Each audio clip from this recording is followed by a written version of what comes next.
Hey lovely people, welcome back to my channel Ranita Coaching Center, the only Sahara for DLED pupil teachers। तो कल आपका psychological perspective of education का exam है और आज आप लोग बहुत ज़्यादा कंफ्यूज हो रखे हो, तो ये वीडियो आपके लिए है। इस वीडियो में हमने पार्ट वन वीडियो था उसमें हमने पार्ट 1 और 2 देखा था, ठीक है, सॉल्व करा था। इस वीडियो में हम पार्ट 3 सॉल्व करने वाले हैं और मैं आपको आंसर राइटिंग भी बताने वाली हूँ कि आप कैसे आंसर राइट करेंगे। साथ ही साथ अगर आप कंफ्यूज है, अभी भी परेशान है कि कुछ नहीं हुआ प्रिपेयर, तो रनिता कोचिंग सेंटर ने कोर्स लॉन्च करा है साइकोलॉजी का, जिसमें आपको यूनिट वाइज नोट्स, आपका one shot video, lecture video, PYQ with answer की, इंपॉर्टेंट क्वेश्चन और साथ ही साथ मॉक टेस्ट मिलने वाला है। और ये सारी चीजें आपको सिर्फ और सिर्फ 99 रुपीज में मिलने वाली है। तो जिन्होंने एनरोल नहीं करा है वो जाके एनरोल कर लो। अगर आप कंफ्यूज हो, बहुत हेल्पफुल रहेगा यार एंड मोमेंट पे वो कोर्स आपके लिए, क्योंकि सारी चीजें बहुत ही इजी लैंग्वेज में और बहुत क्वालिटी वाइज है, ठीक है, और सब क्लियर हो जाएगा। तो चलो पार्ट 3 देखते हैं। पार्ट 3 में आपके पास कितने क्वेश्चन होंगे? आपके पास 8 क्वेश्चन होंगे, जिसमें से आपको 5 क्वेश्चन अटेम्प्ट करने हैं और हर एक क्वेश्चन आपका 3 मार्क्स का होने वाला है और इनका आंसर आपको 100 वर्ड्स में 100 शब्दों में करना है, ठीक है। चलो देखते हैं पहले 16th question, how does learning differ from biological maturation, explain with example. ये जो लर्निंग है वो अलग कैसे है बायोलॉजिकल मैच्योरेशन से, आपको एग्जाम्पल के थ्रू इसको एक्सप्लेन करना है। तो देखते हैं लर्निंग कैसे डिफर है। सो लर्निंग और बायोलॉजिकल मैच्योरेशन जो है, ये दो अलग अलग प्रोसेसेस हैं जो कंट्रीब्यूट करते हैं बच्चे की डेवलपमेंट में। वाइल दोनों ही इन्फ्लुएंस करते हैं बच्चे के बिहेवियर को और एबिलिटी को, लेकिन ये मैकेनिज्म में एक दूसरे से अलग है, टाइमिंग में और आउटकम में भी। डिफरेंसेस, नेचर ऑफ प्रोसेस, ठीक है, नेचर ऑफ प्रोसेस में ये अलग है। लर्निंग जो है वो चेंज इन बिहेवियर है और knowledge due to experience, practice और इंस्ट्रक्शन। और बायोलॉजिकल मैच्योरेशन जो है ये नेचुरल फिजिकल और फिजियोलॉजिकल डेवलपमेंट होता है, जो बच्चे के अंदर जेनेटिक या एज के अकॉर्डिंग होता रहता है। तो लर्निंग क्या है? जो एक्सपीरियंस बच्चे को मिल रहा है वो लर्निंग है, और बायोलॉजिकल मैच्योरेशन एक नेचुरल प्रोसेस है, फिजिकल प्रोसेस है। कंट्रोल और इन्फ्लुएंस जो है ये भी डिपेंड करता है। लर्निंग जो है उसको हम एक्सेलरेट कर सकते हैं, मॉडिफाई कर सकते हैं टीचिंग के थ्रू, प्रैक्टिस के थ्रू, लेकिन मैच्योरेशन जो है उसको हम फोर्स नहीं कर सकते, ये नेचुरली होगी, ठीक है, ओवर टाइम ये नेचुरली होगी। एग्जाम्पल देखें तो लर्निंग में क्या है कि बच्चा जो है वो रीडिंग सीखता है, रीड करना सीखता है प्रैक्टिस और गाइडेंस से, ठीक है। और मैच्योरेशन क्या है कि बच्चा जो है वो चलने लगता है 12 around 12 months due to physical growth. तो ये दोनों अलग अलग है, लर्निंग और मैच्योरेशन या बायोलॉजिकल मैच्योरेशन, ये दोनों अलग अलग है। कंक्लूजन में क्या निकलता है? सो इन ए सेंस लर्निंग जो है वो एक्सपीरियंस होता है, फ्लेक्सिबल होता है, various biological maturation age related और प्री डिटरमाइंड होता है, और दोनों ही बहुत इंपॉर्टेंट रोल प्ले करते हैं बच्चे के डेवलपमेंट में। अब देखो ये आपको 100 वर्ड्स में लिखना है, तो 100 वर्ड्स आप अपने कैसे कंप्लीट करोगे? उसमें कोई भी फालतू की बकवास नहीं लिखनी है। पहले आपको छोटा सा इंट्रो दोगे आप, ठीक है, छोटा सा इंट्रो दोगे, फिर उसके बाद मेन जो डिफरेंस है, मेन डिफरेंस यहाँ पर पूछा तो मेन डिफरेंस बताओगे, एंड एट लास्ट आप छोटा सा आउटरो दोगे, ठीक है। दिस इज ऑल, ये आपका एक क्वेश्चन हो गया। आगे देखते हैं next question, question number 17, how would you use operant conditioning. ये जो थ्योरीज है मैंने आपको बताया है, कोर्स में भी बहुत अच्छे तरीके से एक्सप्लेन हो रखी है, बहुत ईजी होती है थ्योरीज। अगर आपको डिफिकल्ट लग रही है इट मीन्स आपने अच्छे से इसको पढ़ा नहीं है, थ्योरीज बहुत सिंपल है। और ये जो थ्योरी है ये बहुत ही ज्यादा इंपॉर्टेंट है और पेपर में आएगी ही आएगी। आज क्या है? आज 24 है ना, कल 25 है। कल के पेपर में अगर थ्योरी नहीं आई ना तो चैनल को अनसब्सक्राइब कर देना, ठीक है। थ्योरी आएगी ही आएगी। So how would you use operant conditioning to encourage a student to complete their homework regularly, support your answer with the help of an example. तो सारे आपको थ्योरीज अच्छे से क्लियर होनी चाहिए, तभी आप ऐसे क्वेश्चंस का आंसर कर पाओगे। ऑपरेंट कंडीशनिंग का कैसे आप यूज कर सकते हो बच्चे को एनकरेज करने में कि वो अपना होमवर्क रेगुलरली कंप्लीट करे, एग्जाम्पल के थ्रू आपको इसको एक्सप्लेन करना है, ठीक है। देखते हैं फिर ओपरेंट कंडीशनिंग क्या है, ये पहले आप वही इंट्रो जो मैंने आपको बताया इंट्रो दोगे कि ओपरेंट कंडीशनिंग जो है ये बीएफ स्किनर ने प्रपोज करी और ये लर्निंग प्रोसेस है जिसमें बिहेवियर इन्फ्लुएंस होता है बाय इट्स कॉन्सिक्वेंसेस। पॉजिटिव और नेगेटिव रीइंफोर्समेंट और पनिशमेंट जो है इसको हम यूज कर सकते हैं बच्चे के डिजायर्ड बिहेवियर को एनकरेज करने के लिए, such as completing homework regularly. Operant conditioning का यूज करके हम कैसे एनकरेज कर सकते हैं होमवर्क को। पहला है पॉजिटिव रीइंफोर्समेंट, हम बच्चे को क्या कर सकते हैं, रिवॉर्ड दे सकते हैं जब बच्चे का होमवर्क कंप्लीट होगा, ठीक है, सो दैट बच्चा जो है उस बिहेवियर को रिपीट करने की कोशिश करे, ठीक है। एग्जाम्पल, वर्बल प्रेज दे रहे हैं, स्टिकर दे रहे हैं या स्मॉल टोकन दे रहे हैं हर दिन जो बच्चा टाइम पे होमवर्क कंप्लीट कर रहा है उनको। सेकेंड है नेगेटिव रीइंफोर्समेंट। नेगेटिव इन्फोर्समेंट क्या है कि हम रिमूव करेंगे एक अनप्लीजेंट टास्क को या कॉन्सिक्वेंस को जब होमवर्क कंप्लीट नहीं होगा, ठीक है। फॉर एग्जाम्पल, जो बच्चा कंप्लीट कर रहा है homework is exclude from extra chores और एडिशनल असाइनमेंट। कंसिस्टेंसी रीइंफोर्समेंट जो है वो कंसिस्टेंट होनी चाहिए सो दैट बच्चे की हैबिट बने।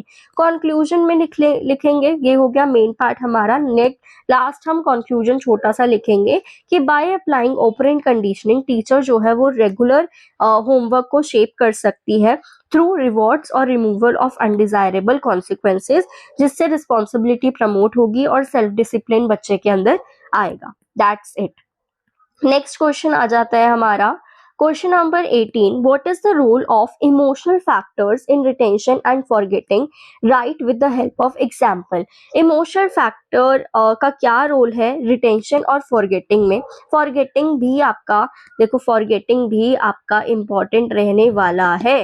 फॉरगेटिंग को हम कैसे मिनिमाइज कर सकते हैं ये भी आपको पता होना चाहिए। अगर आपको सारे important question, most important question जानने हैं तो अगेन कोर्स में मैंने अच्छे से पूरा आपको बता रखा है कि क्या क्या क्वेश्चन आ सकते हैं जिसके चांसेस बहुत ज्यादा है कि वो पेपर में आएंगे ही आएंगे। चलो देखते हैं इसका। इमोशनल फैक्टर जो है ये बहुत ही इंपॉर्टेंट रोल प्ले करता है रिटेंशन और फॉरगेटिंग में। पॉजिटिव इमोशन इन्हांस करता है हमारे मेमोरी को, ठीक है, और हम अच्छी जो है अच्छी लर्निंग कर पाते हैं। और यही नेगेटिव इमोशन जो है वो हम जब हम परेशान होते हैं या बहुत ज्यादा स्ट्रेस में होते हैं तो हम चीजों पे कंसंट्रेट नहीं कर पाते, फोकस नहीं कर पाते, ये तो आपने खुद देखा है।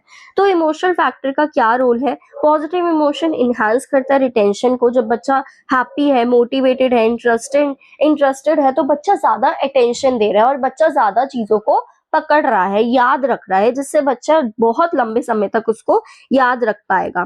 फॉर एग्जाम्पल, एक स्टूडेंट जो एक्साइटेड है साइंस एक्सपेरिमेंट के बारे में, एक साइंस एक्सपेरिमेंट करने में, तो वो स्टेप्स को इजीली समझ पाएगा, राइट। नेगेटिव इमोशन जो है वो फॉरगेटिंग लाएगा, यानी कि स्ट्रेस, फियर, एंजाइटी जो है वो बच्चे को कंसंट्रेट नहीं करने देंगी और इससे बच्चा, अगर उस टाइम उसको लगे भी कि वो समझ गया, बट वो जब खुद करने बैठेगा तो वो नहीं समझ पाएगा। Okay. Emotional association, linking information with strong emotions, ये इम्प्रूव करता है रिकॉल को। So emotional factor directly influence करता है लर्निंग को और एक पॉजिटिव इमोशनल इन्वायरमेंट जो है वो बच्चे की रिटेंशन को इन्हांस कर सकता है और फॉरगेटिंग को कम कर सकता है। That's it.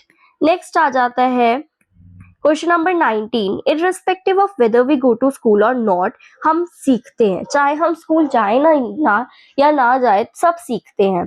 In such a case, जब हम कोई भी फॉर्मल स्कूल में नहीं जा रहे तो कौन से फैक्टर जो है एक बच्चे की लर्निंग को शेप करेंगे। इनमें से किसी तीन को, आपको तीन फैक्टर जो है वो एक्सप्लेन करने हैं।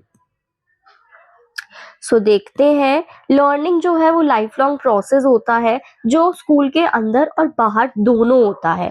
इवन फॉर्मल स्कूलिंग अगर नहीं भी हो तो बच्चों को नॉलेज, स्किल और वैल्यूज मिलती है अलग अलग एक्सपीरियंस के थ्रू। तो बहुत सारे फैक्टर प्ले करते हैं की role in shaping such informal schooling.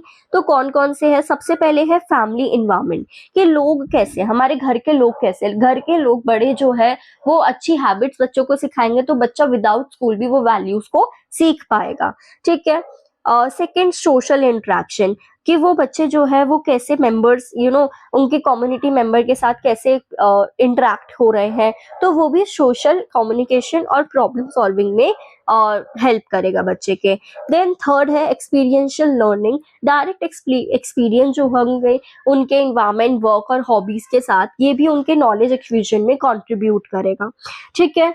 So even without formal schooling, family social interaction और प्रैक्टिकल एक्सपीरियंस जो है वो बच्चे की लर्निंग को शेप करती है, प्रूविंग कि जो एजुकेशन है वो क्लासरूम के बाहर भी होती है।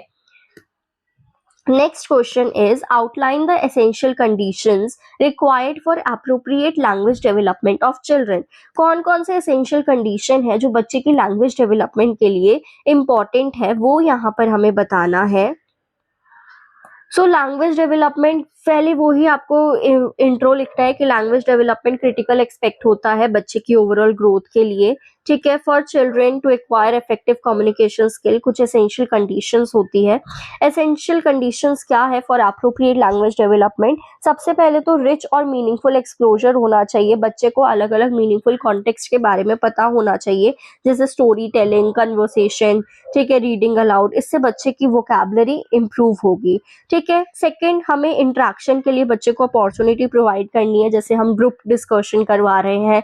थर्ड, सपोर्टिव और इंकरेजिंग इन्वायरमेंट बच्चे को प्रोवाइड करना है। एक पॉजिटिव इन्वायरमेंट जो है वो बच्चे को एनकरेज करेगा कि बच्चे को कुछ समझ नहीं आ रहा तो वो पूछेंगे, क्वेश्चंस पूछेंगे, एक्सप्रेस करेंगे और करेक्ट करेंगे अपने आप को without fear. Okay. So conclusion में आप लिख सकते हो कि रिच एक्सप्लोजर के जब हम प्रोवाइड करेंगे तो इंटरेक्टिव अपॉर्चुनिटी और सपोर्टिव इन्वायरमेंट, बच्चा जो है वो एक स्ट्रॉन्ग लैंग्वेज स्किल को डेवलप कर पाएगा। ठीक है। अब नेक्स्ट आ जाता है हमारा question number 21, how can cumulative record help a teacher in understanding a students academic progress? Cumulative record क्या होता है, मैंने कोर्स में बहुत अच्छे से एक्सप्लेन कर रखा है। ये टोटल रिकॉर्ड होता है और ये कैसे, बताओ, एक टीचर को कैसे हेल्प करेगी कि वो बच्चे के एकेडमिक प्रोग्रेस और पर्सनल डेवलपमेंट के बारे में जाने। इनमें से किसी भी तीन के बारे में आपको यहाँ पर लिखना है। सो क्यूमुलेटिव रिकॉर्ड कॉम्प्रिहेंसिव डॉक्यूमेंट होता है जो बच्चे के एकेडमिक परफॉर्मेंस, बिहेवियर और पर्सनल डेवलपमेंट को ट्रैक करके रखता है। ये रिकॉर्ड हेल्प करते हैं टीचर को कि टीचर जो है बच्चे के इंडिविजुअल प्रोग्रेस को समझ पाए और उसके according instructional strategy, suitable instruction strategy बना पाए, डिजाइन कर पाए। कैसे, कौन से वेज है जो हेल्प क्यूमुलेटिव रिकॉर्ड जो है वो हेल्प करेगी टीचर को? सबसे पहले बच्चे का एकेडमिक प्रोग्रेस मॉनिटर हो पाएगा, ठीक है, कि कहाँ बच्चा अच्छा स्कोर कर रहा है, कहाँ नीचे जा रहा है। सेकंड, बच्चे का बिहेवियरल पैटर्न हमें पता चलेगा कि बच्चा कैसे क्लासरूम में बिहेव कर रहा है, किस टाइम पे कैसे कर रहा है। ठीक है। थर्ड, इंडिविजुअलाइज्ड इंस्ट्रक्शन गाइड कर पाएगा टीचर जो है, उसके बच्चे के अकॉर्डिंग प्लान कर पाएंगे, टेलर कर पाएंगे टीचिंग मेथड्स को और बच्चे के अकॉर्डिंग उनको पढ़ाएंगी। तो क्यूमुलेटिव रिकॉर्ड एक वाइटल टूल है टीचर्स के लिए, सो दैट वो बच्चे के एकेडमिक ग्रोथ, पर्सनल डेवलपमेंट और पर्सनलाइज लर्निंग स्ट्रैटेजी को बच्चे के अकॉर्डिंग फ्रेम कर पाए। Next is describe a situation where the non-directive approach of counseling would be most effective and explain how you would implement it। तो ये counselling और guidance वाला टॉपिक भी अच्छे से करके जाएंगे आप प्रिपेयर। नॉन डायरेक्टिव अप्रोच जो है काउंसलिंग की, जिसको हम क्लाइंट सेंटर्ड काउंसलिंग भी कहते हैं, ये एम्फसाइज करती है लिसनिंग पे, एम्पैथी पे और अलाउ करती है एक इंडिविजुअल को कि वो अपने थॉट्स को फ्रीली एक्सप्रेस कर पाए।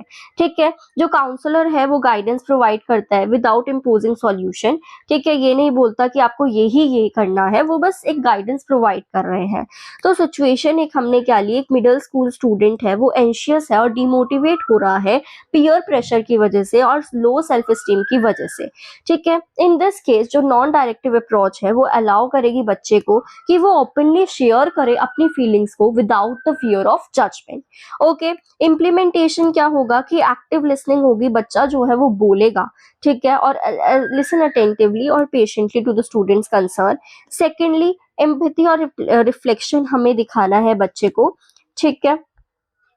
और बच्चे के सेल्फ एक्सप्लोरेशन को एंकरेज करना है, ओपन एंडेड क्वेश्चन ज्यादा पूछना है, सो बच्चा जो है खुद से सॉल्यूशंस को आइडेंटिफाई कर पाए। सो कंक्लूजन में यही लिखेंगे कि नॉन डायरेक्टिव अप्रोच का यूज करके काउंसलर फॉस्टर करेगा बच्चे के अंदर सेल्फ अवेयरनेस को, कॉन्फिडेंस को और प्रॉब्लम सॉल्विंग स्किल को, जिससे बच्चा जो है अपने इमोशनल चैलेंजेस को ओवरकम कर पाएगा अच्छे से। Next question, describe what are the common forms of prejudice and discrimination faced by children with special needs? ये भी आपसे बार बार पूछा जाता है। तो क्या क्या डिस्क्रिमिनेशन है जो स्पेशल नीड वाला बच्चा फेस करता है एक सोसाइटी में? ये लास्ट क्वेश्चन है इस वीडियो का। तो चिल्ड्रन विद स्पेशल नीड वो फेस करते हैं प्रेजुडाइज एंड डिस्क्रिमिनेशन, ठीक है, जो उनके लर्निंग को, सोशल डेवलपमेंट को, सेल्फ एस्टीम को कहीं ना कहीं अफेक्ट करता है। रिकॉग्नाइजिंग दीज फॉर्म्स, इससे टीचर और पीयर जो है वो एक और ज्यादा इंक्लूसिव इन्वायरमेंट बना पाएंगे। कॉमन फॉर्म्स क्या है? सबसे पहले स्टेरियोटाइपिंग, यानी कि बच्चा जो है एज्यूम कर लेना कि जो बच्चे डिसेबल है वो कुछ भी नहीं कर पाएंगे, पार्टिसिपेट नहीं कर पाएंगे एक चीज में, एक्सेल नहीं कर पाएंगे। देन सेकंड इज एक्सक्लूजन, कि ऐसे बच्चों को classroom activity, sports, physical activities से दूर रखना, ठीक है। देन बुलिंग एंड टीजिंग, कि बच्चे को, जो बच्चा डिसेबल है उसको बुली करना, कि उनका मजाक उड़ाना, उनकी मिमिक्री करना, ठीक है। देन फोर्थ, लोअर एक्सपेक्टेशन, कि टीचर जो है ऐसे बच्चों से बिल्कुल भी एक्सपेक्टेशन नहीं रखते हैं, जिसकी वजह से बच्चे के अंदर जो मोटिवेशन होती है वो बिल्कुल ही डाउन हो जाती है। So this is all about this part 3। Next हम देखेंगे नेक्स्ट पार्ट में पार्ट 4 पूरा हम कंप्लीट करेंगे, जो 8 मार्क्स के आपके क्वेश्चन आंसर्स होते हैं वो। तो चलो अब मैं मिलती हूँ आपसे नेक्स्ट पार्ट में।